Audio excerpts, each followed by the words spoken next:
உலகெங்கும் வாழும் தமிழ் மக்களுக்கு வீனஸ் பாலாஜி அன்பு வணக்கங்கள். நான் வீனஸ் ஆஸ்ட்ரோ அகாடமியின் ஜோதிட பேராசிரியர் மற்றும் சோழி பிரசன்ன ஜோதிட ஆராய்ச்சியாளராக இருந்து அனைவருக்கும் போய் ஜோதிடம் சேனலோட பணியில இருக்கும். நம்ம சேனலை ஃபர்ஸ்ட் டைம் பார்க்குறீங்கன்னா சப்ஸ்கிரைப் பண்ணிக்கோங்க, பெல் பட்டன்ல ஆல் ஆப்ஷன் ப்ரெஸ் பண்ணுங்க. நம்ம இன்னைக்கு பங்குனி மாத பலன்களை பற்றி இந்த வீடியோவில் டீட்டெயிலாக பார்க்க போகிறோம். இந்த பங்குனி மாதத்தில் ஏதாவது ஒரு மாற்றங்கள் வருமா? ஏன்னா நிறைய பேருக்கு சில ராசி என்பவர்களுக்கு ஏதாவது ஒரு வாழ்க்கையில் எனக்கு ஒரு சேஞ்ச் வந்துடாதா, இந்த மாதம் வந்துடாதா, அடுத்த மாதம் வந்துடாதா அப்படின்னு நினைச்சிட்டு இருக்கவங்களுக்கு நிறைய மாற்றங்களை கொடுக்கக்கூடிய ஒரு முக்கியமான மாதமா இந்த பங்குனி மாதம் இருக்க போகுது. காரணம் என்னன்னு கேட்டீங்கன்னா, பல கிரகங்களுடைய மாற்றங்கள். பார்த்தீங்கன்னா மீனத்துல சனி பகவான் இருக்காரு, சுக்கிரன் இருக்கு, அவர் அந்த சுக்கிரன் பயிற்சி ஆகிறார், மேஷத்துக்கு வராரு. அதே மாதிரி கும்பத்துல 4 கிரக சேர்க்கைகள் ஏற்பட்டு இருக்கு கடந்த மாதத்துல.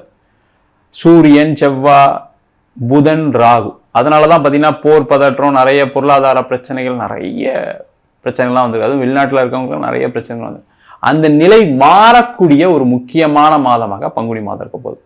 ஏன்னா செவ்வாய் மீனத்துக்கு வருவார், புதன் மீனத்துக்கு வரும், அதுக்கப்புறம் பார்த்தீங்கன்னா சூரியன் மீனத்துக்கு வந்துடுவார், மீனத்தில் இருக்கக்கூடிய சுக்கிரன் மேஷத்துக்கு வந்துடுவார். இது மாதிரி பலவிதமான மாற்றங்கள் 12 ராசி என்பவர்களும் இந்த மாதத்தில் சந்திக்க போகிறாங்க. அது ஒவ்வொரு ராசி அன்பர்களுக்கு எப்படி இருக்கு அப்படின்னு டீட்டெயிலா பார்க்கலாம். மேஷ ராசி அன்பர்களுக்கு இந்த பங்குனி மாத பலன்கள் என்ன சார்? மேஷ ராசின்னு எல்லாம் நல்லா இருக்குன்னு சொல்றாங்க, ரொம்ப போராட்டமான காலகட்டமா இருக்கு சார் அப்படின்னு சொல்லக்கூடிய நிலை தான் இந்த மேஷ ராசி அன்பர்களுக்கு. வேலையில பிரச்சனை, தொழில கடுமையான போராட்டம். ஏன்னா ஒரு காலகட்டத்தில் கொடி கட்டி பறந்த மேஷ ராசி அன்பர்கள் இன்னைக்கெல்லாம் பார்த்தீங்கன்னா பலவிதமான கடன் பிரச்சனை இருக்காங்க. எல்லாம் இருந்தும் சில பேர் இல்லாத சூழ்நிலைகள்லாம் நிறைய மேஷராசி என்பவர்களுக்கு இருக்கு. குடும்ப வாழ்க்கையில பிரச்சனை. ஏன்னா 7.5 சனி ஆரம்பிச்சதுல இருந்தே பார்த்தீங்கன்னா நிறைய தொந்தரவுகளை சந்திச்சு தான் இருக்கீங்க. ஏதாவது ஒரு மாற்றம் வந்துடாதா, வேலை கிடைச்சிடாதா, வேலையில ஒரு மாற்றம் வந்துடாதா, எனக்கு ஒரு பதவி ரொம்ப இல்லாம ரொம்ப நாளா இருந்துட்டு இருக்கேன், சம்பள உயர்வு இல்லாமல் இருந்துட்டு இருக்கேன், ஆனா எனக்கு செலவுலாம் அதிகமாயிடுச்சு சார், இப்ப பசங்க படிக்கிறாங்க, ஹையர் லெவலுக்கு வந்துட்டாங்க, லோன் கட்ட வேண்டியிருக்கு, வர்ற வருமானம் பத்தலை அப்படின்னு சொல்லக்கூடிய மேஷராசி என்பவர்கள் நிறைய பேர் இருப்பாங்க. அது மட்டும் இல்லாம திருமண வாழ்க்கையில நிறைய மேஷராசி என்பவர்களுக்கு கடந்த ஒரு 2 ஆண்டுகளாவே பிரச்சனைகள் நிறைய போயிட்டு இருக்கு. பாத்தீங்கன்னா மீனத்துல ராகு இருந்தாரு, அவர் கும்பத்துக்கு வந்துட்டாரு. அதே மாதிரி கும்பத்துல இருந்த சனி பகவான் மீனத்துக்கு வந்துட்டாரு. இது ஆரம்பிச்சதுல இருந்தே பாத்தீங்கன்னா குடும்ப வாழ்க்கையில நிறைய பேர் பிரிய வேண்டிய சூழ்நிலைகள், பிரிவினைகள், இந்த மாதிரி பிரச்சனைகள் நிறைய சந்தித்தவர்கள் இந்த மேஷராசி என்பவர்கள். அது மட்டும் இல்லாம குழந்தை பேர்ல பிரச்சனை, குழந்தைகளால் பிரச்சனை, இது மாதிரி ஒண்ணு மாதிரி ஒண்ணு வந்துகிட்டே இருக்கு சார். சில பேருக்குலாம் பார்த்தீங்கன்னா மருத்துவ செலவு மாத்தி வீட்டில், எங்க அப்பா உடம்பு சரியில்லாம இருந்தது, அம்மா உடம்பு சரியில்லாம இருந்தது, அதுக்கப்புறம் இப்போ என் மனைவி உடம்பு சரியில்லை, வீட்டுக்காரருக்கு உடம்பு சரியில்லை, இந்த மாதிரி ஏதாவது ஒரு செலவுகளோட வாழக்கூடிய இந்த மேஷ ராசி என்பவர்களுக்கு இந்த பங்குனி மாதத்துல கொஞ்சம் ரிலீஃப் இருக்கு. 7.5 சனி நடக்குது, அதுல எந்த டவுட்டும் கிடையாது. 7.5 சனியில் கல்யாணம் ஆகுமா நிறைய பேர் கேட்பாங்க. 7.5 சனியில் கல்யாணம் ஆகும், அதனால கவலைப்படாதீங்க. கல்யாண வாழ்க்கை சிறப்பாக இருக்குமா? சிறப்பாக இருக்கும். என்னன்னா இந்த திருமணம் ஆகி ஒரு 5 வருஷம் 10 வருஷம் இருந்தவங்களுக்கு சில பிரச்சனைகளை இந்த 7.5 சனி காலம் கொடுக்கும். ஏன்னா ஏற்கனவே அவங்களுக்கு ஏதாவது ஒரு கருத்து வேற்றுமையோடு தான் வாழ்ந்துட்டு இருப்பாங்க. அந்த 10 வருஷமே ஏதாவது ஒரு பிரச்சனையோடு இருந்திருப்பாங்க. அப்படி இருக்கும்போது அந்த 7.5 சனி காலகட்டத்தில் அந்த பிரச்சனை பெருசாகும். அந்த மாதிரி இருக்கவங்களுக்கு இந்த காலகட்டத்தில் ஒரு ரிலீஃப் இருக்கு. நீங்க விரும்பின வாழ்க்கையை வாழக்கூடிய ஒரு காலமா இருக்கும். சேர்ந்து வாழணும்னு நினைக்கக்கூடியவர்களுக்கு சேர்ந்து வாழ்றதுக்கான ஒரு வாய்ப்பு. ஆனால் நீங்க கொஞ்சம் இறங்கி போகணும், நீங்க கொஞ்சம் போய் பேசினா சேர்ந்து வாழ்றதுக்கான வாய்ப்புகள் இருக்கு. இல்லை பிரிஞ்சுதான் ஆகணும் அப்படின்னா அந்த பிரியக்கூடிய பிரச்சனைகள் நிறைய இருக்கு சார், பிரிய முடியல, கோர்ட்டு கேஸ், தேவையில்லாத கேஸ்லாம் போட்டு வச்சிருக்காங்க. அந்த மாதிரி பிரச்சனைகள்லாம் முடிவுக்கு உங்களுக்கு சாதகமான பலன்கள் ஏற்படுவதற்கான வாய்ப்புகள் இந்த பங்குனி மாதத்துல இருக்கு. அதே மாதிரி வேலை மாற்றம் செய்யக்கூடிய மேஷ ராசி என்பவர்களுக்கு ஒரு அற்புதமான காலகட்டம்.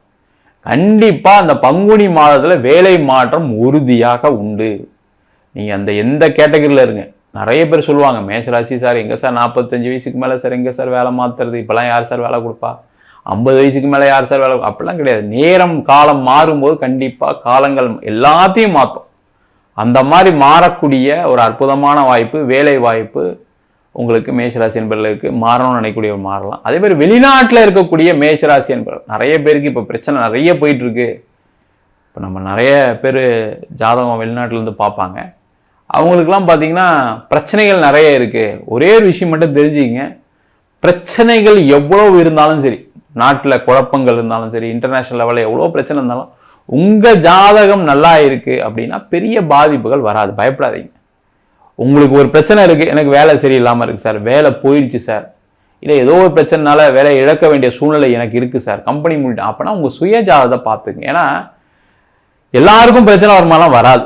உங்க ஜாதகம் நல்லா இருந்ததுன்னா அங்கேயே ஏதாவது ஒரு வகையில வேற ஒரு மாற்றம் உங்களை நோக்கி வரும். அந்த மாதிரி இருக்கு. அப்ப வெளிநாட்டில் இருக்கீங்கன்னா இடம் மாற்றம் ஒன்று இருக்கு, அதை பண்ணிக்கங்க. வேலை மாற்றம் இருக்கு, அதை பண்ணிக்கங்க, தப்பு இல்லை. வேலை இல்லாம இருக்கேன் சார், எனக்கு வெளிநாட்டிலே கிடைச்சிடும், பயப்படாம இருக்கேன். இந்தியாவிலே வேலை இல்லாம இருக்கேன் சார், வேலை கிடைக்கும். என்னன்னா சம்பளம் கொஞ்சம் நீங்க எதிர்பார்த்த சம்பளம் கிடைக்காது. ஏன்னா அந்த 7 சனி காலகட்டங்களில் நீங்க கொஞ்சம் ஸ்ட்ரகிள் பண்ணி தான் வெளில வர மாதிரி இருக்கும். அந்த மாதிரி கிரக சூழ்நிலைகளும் அப்படிதான் இருக்கும். உங்க ராசியாதிபதியே ஏப்ரல் மாதம் 4ஆம் தேதி வந்து மீனத்துக்கு வரார், 12ஆம் இடத்துக்கு வரார். அதனால கொஞ்சம் அப்படி இப்படிமா தான் இருக்கும். அதனால அதை பார்த்துங்க. தொழில் செய்யக்கூடியவர்கள் ரொம்ப கவனமா இருக்கணும் சார். இந்த பங்குனி மாசத்துல தொழில பெரிய மாற்றம் வருமானு கேட்டால் மாற்றம் வராது. நீங்க செலவு நிறைய பண்ற மாதிரி இருக்கு, நீங்க வட்டி அதிகம் கட்டுற மாதிரி இருக்கு. அப்ப அதுக்கு என்னெல்லாம் ப்ரிகாஷனரி ஸ்டெப்னு இப்பவே பிளான் பண்ணி வச்சிருங்க. அதான் ரொம்ப முக்கியம். ஜோதிடமே வந்து என்னன்னா, இந்த சாஸ்திரம் எதுக்காக கொடுத்துருக்கேன்னா, வர்றதுக்கு முன்னாடி சில விஷயங்கள் தெரிஞ்சு நம்ம பாதுகாப்பா இருக்கிறதுக்காக தான். அது மாதிரி வந்து மேஷராசியில் இருக்கக்கூடிய தொழில் செய்யக்கூடியவர்களுக்கு கொஞ்சம் செலவுகள் அதிகமா இருக்கு, வட்டி கட்டுற மாதிரி, லோன் கட்டுற மாதிரி, அதிகமா நஷ்டங்களை சந்திக்கிற மாதிரி தான் இருக்கு. அப்ப ரொம்ப போட்டு பெருசா அதை பண்றேன் இதை பண்றேன்னு இல்லாம கொஞ்சம் கம்போஸ்டா, கொஞ்சம் கம்மியா உங்களுடைய தொழிலை வச்சுக்கிட்டீங்க அப்படின்னா பிரச்சனை கிடையாது. எங்க சார் எல்லாம் கையை மீறி போயிடுச்சு அப்படின்னு சொல்லக்கூடியவர்கள் தான் மேஷராசி. ஏன்னா எல்லாமே பெருசா பண்ணுவாங்க. மேஷராசி அப்படின்னு சொன்னாவே பெருசா பண்ணுவாங்க. அந்த மாதிரி இருக்கக்கூடியவர்கள் கொஞ்சம் கவனமா தான் இருக்கணும். அதுல எந்த டவுட்டும் கிடையாது. என் கையை விட்டு மீறி போயிடுச்சுன்னா கூட நீங்க பிடிச்சி இழுக்கணும். அதை செலவுகள் நிறைய குறைக்கணும், தேவையில்லாத விஷயங்களை தலையிடக்கூடாது, பேமெண்ட் இல்லாம பொருளை கொடுக்காதீங்க, அதே மாதிரி கிரெடிட் அதிகமாக கொடுக்காதீங்க. இந்த மாதிரிலாம் விஷயங்கள்லாம் கொஞ்சம் பார்த்துக்கணும். ஏன்னா பண செலவுகள் இருக்கு. அப்ப செலவுகள் இருக்கும்போது இதெல்லாம் வந்து நீங்க பார்த்துக்கிட்டீங்கன்னா தொழில பிரச்சனைகள் இல்லாம கொஞ்சம் சேஃபா இருக்கலாம். நீங்க அதுவே அடுத்த சித்திரை மாசத்துக்கு அப்புறம் உங்களுக்கு நல்லா இருக்கு, கொஞ்சம் பொறுமையா இருக்கு. இந்த ஒரு மாசம் மட்டும் கொஞ்சம் கவனமா இருந்துங்க. அதே போல நிறைய பேருக்கு உடல்நலம் சார்ந்த விஷயங்களை கொஞ்சம் கேர்ஃபுல்லா இருக்கணும். ஏன்னா 7 சனி நடக்கிறதுனால ஏற்கனவே வந்து உடல்நிலை பாதிக்கப்பட்டவர்கள், ராசிக்கு 12ஆம் இடத்துல செவ்வாய் வர்றதுனால உடல் நலத்துல கொஞ்சம் பாதுகாப்பா இருக்கிறது நல்லது. ஒரு மாசத்துக்கு, இந்த பங்குனி மாசம் வரைக்கும். அதுக்கப்புறம் உங்களுக்கு பெருசா ஒரு பிரச்சனைகள் வராது.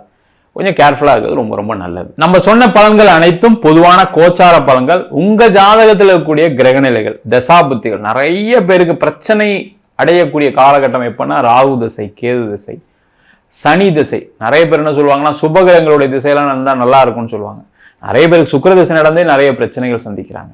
அதே போல நிறைய பேருக்கு புதன் திசை நடந்தே நிறைய கடன்களை சந்திக்கக்கூடிய ஒரு நேரமா இருக்கும். அவங்களாம் உங்க சுய ஜாதகத்தை பார்த்து கொண்டு அதுக்கப்புறம் வாழ்க்கையில் என்ன முன்னேற்றங்கள் அடையலாம், சில பேருக்கு கர்ம வினைகள் இருக்கு, அந்த கர்ம வினைகளை எப்படி தீர்த்துக்கலாம் அப்படின்னு தெரிஞ்சு கொள்ளக்கூடிய நபர்கள் கீழே இருக்க நம்பருக்கு வாட்ஸ்அப் பண்ணிட்டு ஜாதக பலனை தெரிந்து கொள்ளலாம். ஜாதகம் இல்லாதவங்களுக்கு சிங்கிள் பேஜில் பிடிஎஃப்ல வெறும் 99 ரூபாய்க்கு ஜாதகம் கொடுக்குறோம். டீட்டெயிலான ஜாதகம் வேணும்னா 51 பக்கம் கொண்ட டீட்டெயிலான ஜாதகம் வெறும் 500 ரூபாய்க்கு கொடுக்குறோம். இதில் பலன்கள் வராது. நோட்டில் எழுதி சில பேர் கேட்குறாங்க, வேணுன்றவங்க கான்டாக்ட் பண்ணிங்கன்னா நோட்லையும் எழுதி தரோம். அதே மாதிரி நம்ம வீனஸ் ஆஸ்ட்ரோ அகாடமியில் அடிப்படை ஜோதிட பயிற்சி வகுப்புலேருந்து பிருகுநாடி ஜோதிடம், வாஸ்து, நியூமராலஜி, பிரசன்ன ஜோதிட முறையில் தாம்பூல பிரசனம், சோழி பிரசனம் போன்ற பல பிரசன வகுப்புகள் நடத்திட்டு இருக்கோம். ஆண் பெண் இருபாலரும் படிக்கலாம், வயது வரம்பு கிடையாது. குறைந்த கட்டணத்தை வகுப்பு நடத்திட்டு இருக்கோம். நேரடி வகுப்பாக நடக்குது. வெளியூர் வெளிநாட்டில் படிக்கிறவங்க ஆன்லைன் வகுப்பிலும் படிக்கிறாங்க. படிக்கணும் விரும்பப்படக்கூடியவர்கள் கீழே இருக்க நம்பருக்கு வாட்ஸ்அப் பண்ணிட்டு பயிற்சிக்கான விவரங்களை தெரிந்து கொள்ளலாம். உங்களிடம் விடைபெறுவது வீனஸ் பாலாஜி. சர்வஜனா சுகினோ பவந்து.